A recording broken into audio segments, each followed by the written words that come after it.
খুৱাই দিওঁ অংক বিজ্ঞানৰ কথাটোৱে প্ৰথম ভয় খুৱাই দিওঁ আমি অংক বিজ্ঞান আৰু ইংৰাজী কৈ দিওঁ কি কওঁ আমি অলপ নভবাকৈ কওঁ ভালকৈ পঢ়িবলৈ কওঁ কিন্তু আমি আত্মবিশ্বাসটো হেৰুৱাই দিওঁ আমি কি কওঁ অংক বিজ্ঞান আৰু ইংৰাজী এই বিষয়কেইটা কিন্তু টান আছে দেই তহঁতে ভালকৈ পঢ়িব বৰ জটিল বিষয় কিন্তু সেইটো আচলতে আমি সহায় কৰা নহয় সেইটো কিন্তু আমি অপকাৰ কৰিলোঁ কোনেও ভাবি নাচাওঁ লগে লগে ল'ৰা ছোৱালী অন্তৰত সোমায়ে যায় কাৰণ সৰুকালৰ পৰাই ল'ৰা ছোৱালীবোৰে দেখি থাকি সেইখিনি আয়ত্ব কৰে গতিকে যেতিয়া এই আলোচনাবোৰ ঘৰত কৰা যায় লগে লগে তাহাঁতৰ যিটো ফিয়াৰ বুলি কোৱা হয় ফিয়াৰটো আহিয়ে গ'ল নহয় সেইটো এটা বিভিন্ন ধৰণৰ ফবিয়া আছে সেই ফবিয়াটো আহি গ'ল তাহাঁতৰ তাৰ প্ৰতি ফবিয়া গণিত বিজ্ঞান আৰু ইংৰাজীৰ প্ৰতি ফবিয়া গতিকে লগে লগে আজি আমাৰ বিজ্ঞানত ছাত্ৰ ছাত্ৰী লাহে লাহে কমি গৈছে চৰকাৰে কি কৰিছে বিভিন্ন জেগাত বিজ্ঞান আৰু সংযোজিত কৰিছে কিন্তু সেই অনুপাতে আমাৰ ছাত্ৰ ছাত্ৰীৰ সংখ্যা বঢ়া নাই কাৰণ অংকত যে একেবাৰে ছাত্ৰ ছাত্ৰীৰ সংখ্যা কমি গৈছে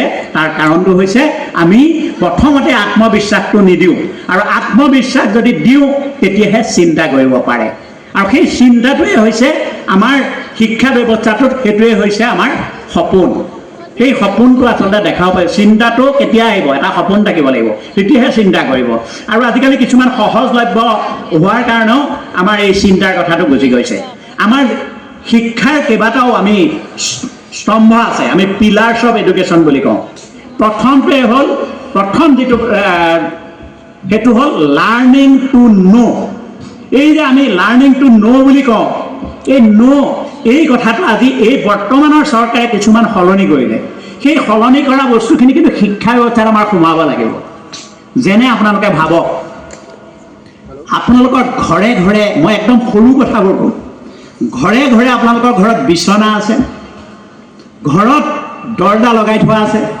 আপোনালোকে কাহানি বা প্ৰশ্ন কৰোৱাইছেনে ল'ৰা ছোৱালীক প্ৰশ্ন কৰিবলৈ কৈছেনে যে এই দৰ্জাখনৰ এটা ষ্টেণ্ডাৰ্ড চাইজ আছে জানেনে 72/42 78/42 6.5 ফুট আৰু 3.5 ফুট কোনোবাই বঢ়াই দিয়ে কোনোবাই কমাই দিয়ে এইটো বেলেগ কথা কিন্তু ইঞ্জিনিয়াৰিং ড্ৰয়িং মতে ষ্টেণ্ডাৰ্ড চাইজটো হ'ল 78/42 78 আৰু 42 ইঞ্চি 6.5 ফুট 3.5 ইঞ্চি কিয় কৰিলে এই দৰ্জাখন কিয় কৰিলে ইয়াতো নিশ্চয় কাৰণ আছে সেইটো কিন্তু বিজ্ঞানৰ ওপৰত প্ৰতিষ্ঠিত তাত বিজ্ঞান প্ৰয়োগ হৈ আছে কেনেকৈ কৰা হ'ল সেইটো বুজাই দিবলৈ এতিয়া অলপ অসুবিধা হ'ব সেইটো এটা কথা বুজাই দিব পৰা এটা কম মই এই যে বিচনাখনৰ কথা ক'লোঁ বিচনাখনো সদায় প্ৰায় একেটা চাইজত থাকে আৰু যিখনত আপুনি মই যেতিয়া কেতিয়াবা টিভিটো চাওঁ তাতে বহি কমফৰ্টেবল পাওঁ কিয় কমফৰ্টেবল পাওঁ আপোনালোকে জানেনে আমাৰ বহি থাকোঁতে এটা জোখ আছে ছিটিং হাইট আৰু আপোনালোকে চাব আপোনালোকৰ লগৰে কোনোবা এজনে কমফৰ্টেবল নাপায় কেলৈ নাপায় তেখেতৰ ছিটিং হাইটটো অলপমান কম আৰু অলপমান বেছি এটা এভাৰেজ ছিটিং হাইটৰ মতে গড় এটা ছিটিং হাইট মানে বহি থাকোঁতে হোৱা উচ্চতা সেই উচ্চতাটোৰ ভিত্তিত এই বিচনাসমূহ বনোৱা হৈছে এইটো হ'ল প্ৰয়োগ এই প্ৰয়োগ যিটো কোৱা হৈছে আমাৰ ৰাষ্ট্ৰীয় শিক্ষানীতি মতে এক্সপেৰিয়েঞ্চিয়েল লাৰ্ণিং মানে বাস্তৱত দেখি পেলাই পঢ়ুৱাব লাগিব শিক্ষকে হওক অভিভাৱকে হওক কেতিয়াও থিয়ৰী পঢ়ুৱাই এতিয়া কিন্তু লাভ নাই পঢ়াব লাগিব বাস্তৱ সেই বিষয়টো তাৰপিছত টানিব লাগিব প্ৰথমতে এপ্লিকেশ্যন তাৰপাছত থিয়ৰীলৈ যাওক প্ৰথমতে যদি আপোনালোকে উপপাদ্য প্ৰমাণ কৰায় জ্যামিতিৰ উপপাদ্যটো প্ৰথমতে প্ৰমাণ কৰাই দিলে নহ'ব আমি কেতিয়াবা প্ৰশ্ন কৰিছোঁনে বহুতে বুজাৰ কথা আমি সৰুতে আমাৰ ত্ৰিভুজৰ তিনিওটা কোণৰ সমষ্টি 180 ডিগ্ৰী অংক জনা বহুত আছে 180 ডিগ্ৰী বুলি প্ৰমাণ কৰিবলৈ দিয়ে তিনিটা কোণৰ সমষ্টিটো 180 ডিগ্ৰী আমি কি কৰোঁ প্ৰথমতে আমাৰ শিক্ষকসকলৰ কাৰণে এইটো বিশেষ প্ৰয়োজনীয় কথা তেনেকুৱা প্ৰশ্নবোৰ হ'ব মই এটা উদাহৰণে কৈছোঁ তাৰপাছত কি কৰোঁ বাহু এটা বহাই দিওঁ বহাই দি পেলাই আকৌ এটা পেৰেলেল লাইন টানি লৈ পেলাই সমান্তৰাল সৰলৰেখা টানি প্ৰমাণ কৰোঁ এজন ছাত্ৰই যদি কালিলৈ প্ৰশ্নটো নকৰে আমাৰ ছাত্ৰই প্ৰশ্নই নকৰে মই এতিয়া ছাত্ৰ ছাত্ৰীসকলক আৰু এটা কথা ক'বলৈ মোৰ থাকি গ'ল চোৱা তোমালোক স্মাৰ্ট হ'বলৈ শিকা এই যে আমাৰ যে ইয়াত যে সন্মানীয় মন্ত্ৰী মহোদয় বহি আছে এইসকলক এই অনুষ্ঠানটো একেবাৰে আৰম্ভণিতে সন্মান জনালে সন্মান জনোৱা নাই জানো এখন গামোচা দিলে কিবা কিবি দিলে মোকো দিলে বাৰু লগতে আমি ছাত্ৰ ছাত্ৰীসকলে হাত চাপৰিটোও বজোৱা নাই কেলৈ বজোৱা নাই আমি স্মাৰ্ট নহয় নেকি হাত চাপৰি এটা বজাবলৈ কিয় নহয় সেইবোৰ প্ৰশ্ন কৰিব লাগে আৰু সেই স্মাৰ্ট কেলৈ বজাব লাগেতো মই কওঁ, নিজৰ লাভৰ কাৰণে। সেইটো আজি নহয়, মহাপুৰুষ শ্ৰীমন্ত শংকৰদেৱে আজিৰ পৰা বহুত যুগৰ আগতে সৃষ্টি কৰি থৈ গৈছিলে যে মানুহে এটাক লৈ সকলোৱে অৱলম্বন লৈ ঘূৰি ফুৰে। মহাপুৰুষ শ্ৰীমন্ত শংকৰদেৱৰ এক শৰণ নাম ধৰ্ম, সেইটো নহয় কিন্তু একখন নাম ধৰ্মৰ আশ্ৰয় লৈ তেওঁ যিবিলাক সৃষ্টি কৰিলে সকলো বিজ্ঞানসন্মত। হাত চাপৰি বজালে কি হয় আপোনালোকে নিজেই সেইখিনি বিজ্ঞানসন্মত অধ্যয়নটো চাব।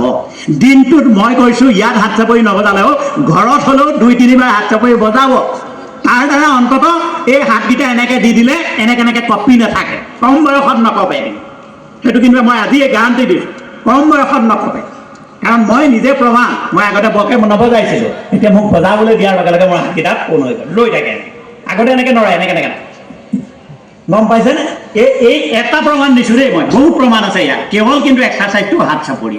গতিকে আমি কি কৰিলোঁ, মিটিঙৰ কথাও শুনিলোঁ, 2জন মানুহক মনটোও ভাল লগালোঁ হাত চাপৰিটো বজাই, আৰু লগতে কি কৰিলোঁ, নিজৰো এটা উপকাৰ কৰিলোঁ।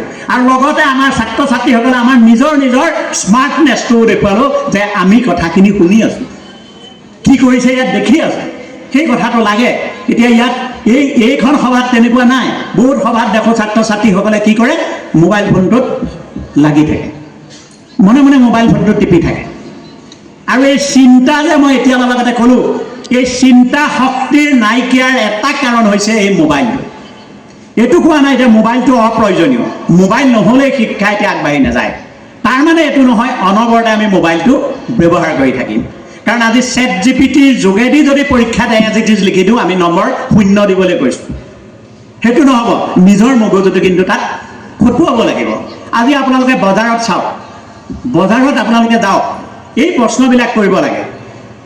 বজাৰত যাওক, আপোনালোকক সুধিলেও সেই এটা কথাই ক'ব। এতিয়া মই সুধি সময় নলওঁ।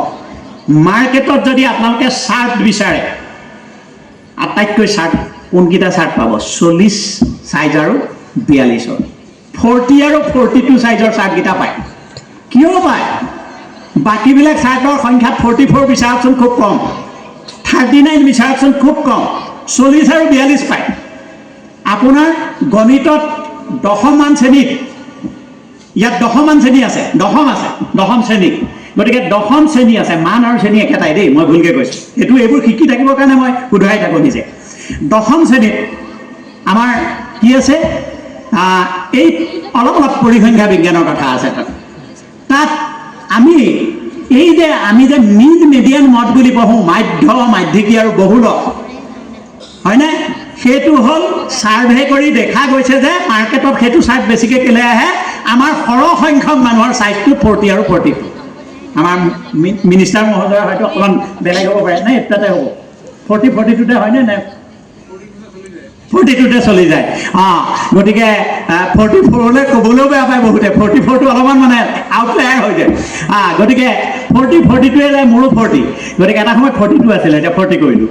সেইটোৱে চাব, চাৰ্টটো যাতে সৰু কৰিব পাৰে, সেইটো এটা ইয়াৰ লগত জড়িত কথা দেই। চব স্বাস্থ্যসন্মত চব কথা ইয়াত গোটেইবোৰ জড়িত। কিন্তু এই কথাবিলাক আমি যে এই 40, 42 এই গণিত যেতিয়া পঢ়াবলৈ লয়, তেতিয়া যদি এই উদাহৰণটো টানি আনে, তেনেকুৱা উদাহৰণে যদি আমি আৰম্ভ কৰোঁ, এই লাৰ্ণিং টু ন', মানে প্ৰথম বস্তুটো লাৰ্ণিং টু ন', আমি কেনেকৈ শিকিম, কেনেকৈ কৰিম, সেইটো এটা ফাৰ্ষ্ট হেৰি।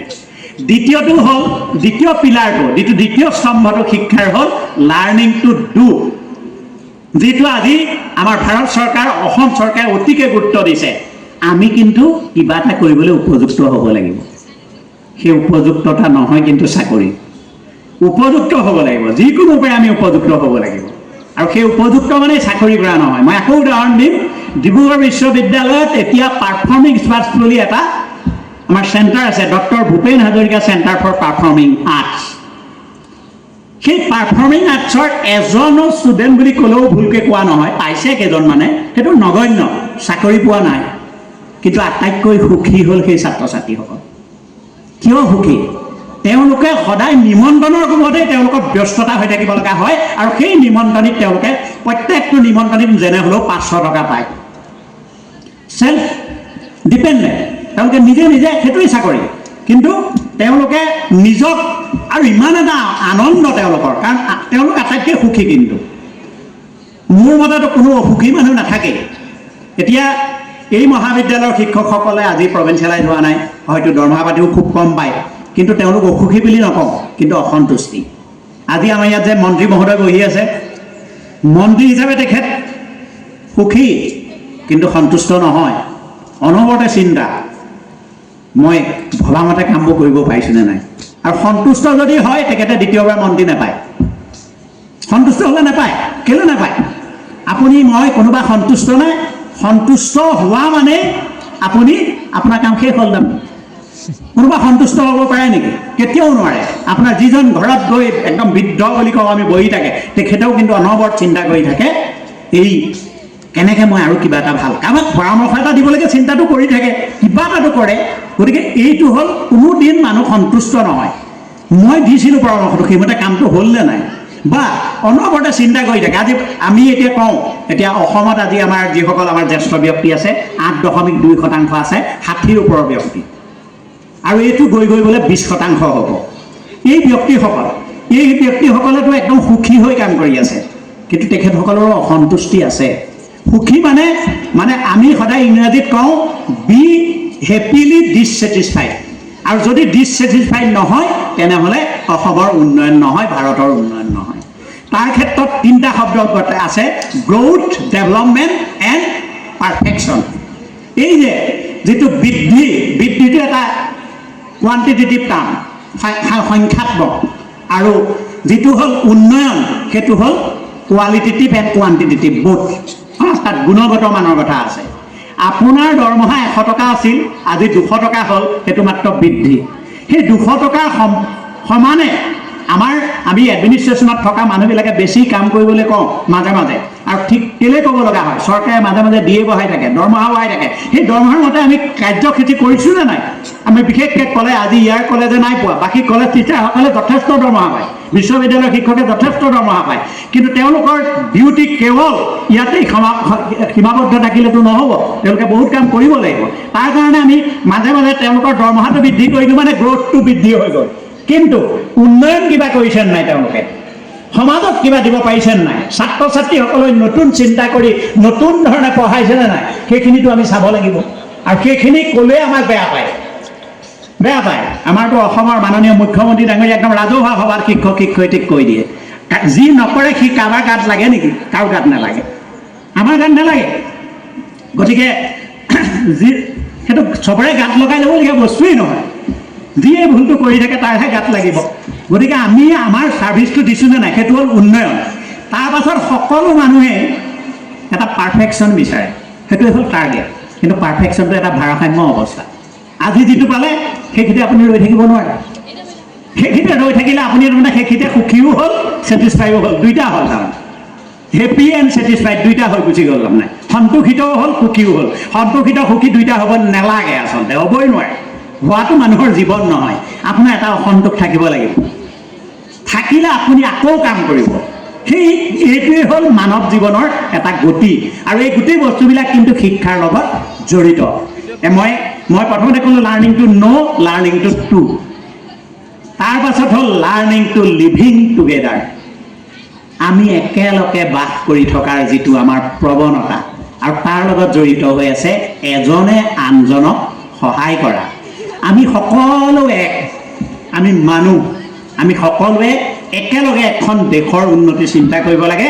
আমাৰ শিক্ষা ব্যৱস্থাও তেনেকুৱা হোৱা উচিত, যি শিক্ষা ব্যৱস্থাই সামগ্ৰিক উন্নয়নৰ কাৰণে চিন্তা কৰিব। মই বেছি বহলকৈ ক'বলৈ সময় নাই, কাৰণ এইটো এটা একাডেমিক লেকচাৰহে হয়। তাৰ পাছতো কিন্তু আটাইতকৈ দৰকাৰী, মই যিটো অলপ আগতে কৈছিলোঁ, সেইটো হ'ল লাৰ্ণিং টু বি। মোৰতো কিবা এটা হোৱাৰ এটা লক্ষ্য আছে, মইতো কিবা এটা হ'ব লাগিব ইয়াৰ পিছত। সেই হোৱাটো কেনেকৈ হ'বলৈ কৈছে, এইটো আগৰ চৰকাৰৰ দিনৰ শিক্ষা ব্যৱস্থাত এইটো নাছিল, এতিয়া হোৱাটো বেলেগে হ'বলৈ কৈছে। সামগ্ৰিকভাৱে এজন ব্যক্তি হ'বলৈ কৈছে। এজন ইঞ্জিনিয়াৰ হ'বলৈ কোৱা নাই, এজন ডাক্তৰ হ'বলৈ কোৱা নাই। তেওঁ ডাক্তৰ হ'ব পাৰে প্ৰফেশ্যনটো, কিন্তু তেওঁক সামগ্ৰিকভাৱে এজন ব্যক্তি হ'বলৈ কৈছে। যদি তেওঁ ইঞ্জিনিয়াৰিং লৈ ডিগ্ৰী লৈ ইঞ্জিনিয়াৰিং চাকৰি কৰিব নোৱাৰেও, তেওঁ নিজে মানে এজন হলিষ্টিক ডেভেলপমেণ্ট, যিটো কোৱা হয় হলিষ্টিক ডেভেলপমেণ্ট, সামগ্ৰিকভাৱে এজন ব্যক্তিৰ সৃষ্টি কৰাটোহে বৰ্তমান ৰাষ্ট্ৰীয় শিক্ষানীতি 2020ৰ উদ্দেশ্য। আৰু চাকৰিটো হ'ব পাৰে তাৰ এটা কি কয়, আমাৰ এইটো প্ৰাইমেৰী প্ৰডাক্ট, এইটোহে, সেইবিলাক বাই প্ৰডাক্টহে। এই ইণ্ডাষ্ট্ৰীবিলাকত এটা মেইন প্ৰডাক্ট থাকে আৰু বাই প্ৰডাক্ট কিছুমান থাকে নহয় হা সেইবিলাক গতিকে এটা মুখ্য উৎপাদ থাকে আৰু এটা কিছুমান আংশিকভাৱে কিছুমান আহে উৎপাদক আহি থাকে সেই উৎপাদবিলাক গতিকে আমি বাই প্ৰডাক্ট আৰু আচল প্ৰডাক্টটো মেইন প্ৰডাক্ট গতিকে এইটোক কিন্তু আমাৰ এতিয়া মেইন প্ৰডাক্টটো কোৱা হৈছে যে সামগ্ৰিকভাৱে এজন ব্যক্তি ঠিক কৰা আজি আপোনালোকে চাওক মই যে এই বয়োজ্যেষ্ঠ মানুহৰ কথাটো কৈ আছোঁ এতিয়া স্কিল এতিয়া ইতিমধ্যে আমাৰ ছেমিকণ্ডাক্টৰৰ কথা ওলাইছে আপোনালোকে এটা চাওকচোন আমাৰ বয়োজ্যেষ্ঠ ব্যক্তিসকলে যিটো ছুপাৰ ছিনিয়ৰ বুলি কোৱা হয় 80+ সেইসকলে কি কৰি আছে এতিয়া সম্পূৰ্ণ নিৰ্ভৰ কৰিব লগা হৈছে কিছুমান প্ৰডাক্ট তেওঁলোকৰ প্ৰয়োজন হয়তো ইয়াত নাই গুণে গম নাপাব আমি গম পাওঁ এইখিনি কথা বিশেষকৈ মই মেডিকেল কলেজৰ লগত সম্বন্ধ ৰখাৰ কাৰণে সকলো কিন্তু অনলাইন যোগে তেওঁলোকে অনাব লাগে তেনেকুৱা এটা চিন্তা আমি কৰিব নোৱাৰোঁনে যিখিনি তেওঁলোকক প্ৰয়োজন মানে অহা যোৱা কৰিবলৈ লগা বস্তু পৰ্যন্ত গোটেইখিনি আমাৰ ইয়াত বহুত বিশেষকৈ সম্ভ্ৰান্ত শ্ৰেণীৰ মানুহৰ ঘৰত আছে বাকীখিনি আমাৰ ধৰি মেলি নি থাকে কিন্তু আজিকালি ধৰি মেলিও নিব লাগে যিমানবোৰ প্ৰডাক্ট আছে বহুত প্ৰডাক্ট আছে খোৱালৈকে সতি গোটেই বস্তুবিলাক যিবিলাক সহজলভ্য কিন্তু আমাৰ যোৰহাটত ডিব্ৰুগড়ত নহয় ইয়াত মৰাণত নহয় সেইখিনি কিন্তু আমি প্ৰডাক্ট আনৰ পৰা আনিব লাগে আজি লাগে এসপ্তাহৰ মূৰত পাওঁ কিন্তু আমি কিন্তু সেইবিলাক সৰু সৰু ইণ্ডাষ্ট্ৰীৰ কথা সেই কথাবিলাক কিন্তু আমি চিন্তা কৰা নাই কাৰণটো হ'ল আমি কিয় কি কাৰণে এই প্ৰশ্নবিলাক আমি নকৰোঁ ছাত্ৰ ছাত্ৰীসকলে আজিকালি কি কৰোঁ আমি মাত্ৰ সহজলভ্য নোট লৈ পৰীক্ষাত লিখোঁ আৰু লিখি পেলাই আমি নম্বৰ পোৱাৰ দৌৰত গুচি যাওঁ আচলতে নম্বৰটোৰ কথাটো আজিকালি লাহে লাহে কমিয়ে আহিছে কিন্তু দেই নম্বৰে কিন্তু চাকৰি নোপোৱায় সেইটো কিন্তু সাৱধান কাৰণ পৰীক্ষা দিব লগা হৈছে এতিয়া তাৰ পাছত গতিকে লাৰ্ণিং টু বি মানে মই এটাই ক'লোঁ কলেজৰ প্ৰফেচাৰ ইউনিভাৰ্চিটিৰ প্ৰফেচাৰ ডাক্তৰ ইঞ্জিনিয়াৰ বা ক্লাৰিকেল জব এনেকুৱা হোৱাটো নহয় উদ্দেশ্যটো হ'ল সামগ্ৰিকভাৱে এজন ব্যক্তি হোৱা তাৰমানে আমাৰ যিটো কোৱা হৈছে হলিষ্টিক ডিব্ৰুগড় বিশ্ববিদ্যালয়ৰ উপাচাৰ্য ডক্টৰ জিতেন হাজৰিকাদেৱৰ শিক্ষামূলক ভাষণসমূহ শুনিবলৈ আমাৰ ফেমাছ আছাম ইউটিউব চেনেলটো ছাবস্ক্ৰাইব কৰি ৰাখক আৰু এই ভিডিঅ'টো আপোনালোকৰ বন্ধু বান্ধৱীসকললৈও শ্বেয়াৰ কৰি দিব ধন্যবাদ।